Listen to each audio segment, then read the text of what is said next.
আমরা 12 তারিখের ইনশাল্লাহ প্রিপারেশন নিচ্ছি। 12 তারিখে আমরা যেভাবে হাবিবুল্লাহ বাহারে আমরা নির্যাতিত হয়েছি, চলে এসেছি, 12 তারিখে আমরা বসে থাকবো। 12 তারিখে আইন শৃঙ্খলা আমরা আমাদের হাতে তুলেও নিব। আইন শৃঙ্খলা বাহিনী তাদের দায়িত্ব হলো 12 তারিখে সকল সন্ত্রাসীদেরকে কেন্দ্র থেকে দূরে রাখবে। যদি আইন শৃঙ্খলা দূরে না রাখতে পারে এবং সন্ত্রাসীরা কেন্দ্র আসে, আমরা জনগণকে নিয়ে শক্ত প্রতিরোধ গড়ে তুলব এবং যারা ভোট কেন্দ্র দখল করতে আসবে একজনও বাড়ি ফেরত যেতে পারবে না। কারণ ভোট মানুষের আমানত, এটা আমরা রক্ষা করব। এবং আমাদেরকে নারীদেরকে এখন দা দিয়ে কোপ দিচ্ছে ঢাকা 4 আসনে মাথার মধ্যে।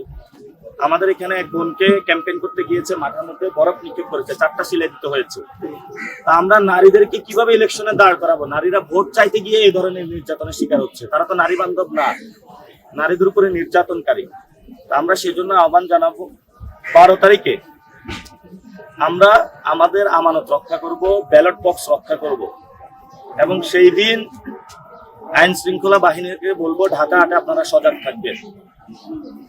যদি আপনারা ব্যর্থতার পরিচয় দেন, আমাদের উপরে যদি আঘাত আসে, সেদিন কিন্তু আমরা চুপ করে বসে থাকবো না। মির্জা আব্বাস নাকি হলো আব্বাস উদ্দিন? না না, আপনি বলেন। ইলেকশন আব্বাস উদ্দিন মির্জা কোথা থেকে আসবে?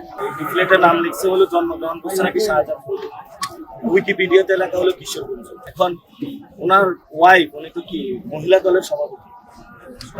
হ্যাঁ, মহিলা দলের সভাপতি। উনি মহিলা দলের সভাপতি, উনি বলতেছে যে এক পেশার ভোট করবে, ব্যাপকভাবে জিতে। ওনারা তো বলতেছে যে মানে কেন্দ্র দখলের প্রস্তুতি নিচ্ছে, এটা বোঝা যাচ্ছে।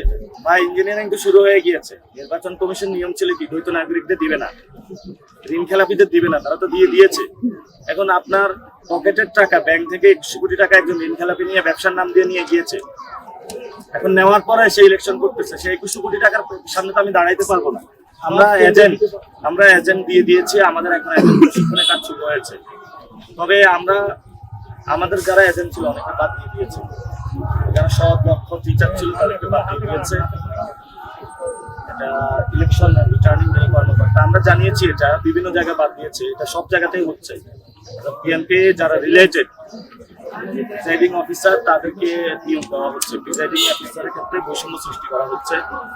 তো আমরা বলবো যে আমাদের যারা লিঙ্ক তাদেরকে দেওয়ার দরকার নাই, কোনো দলীয় প্রিজাইডিং অফিসার হওয়ার দরকার নাই, কিন্তু দলীয় প্রিজাইডিং অফিসার নিয়োগ দেওয়া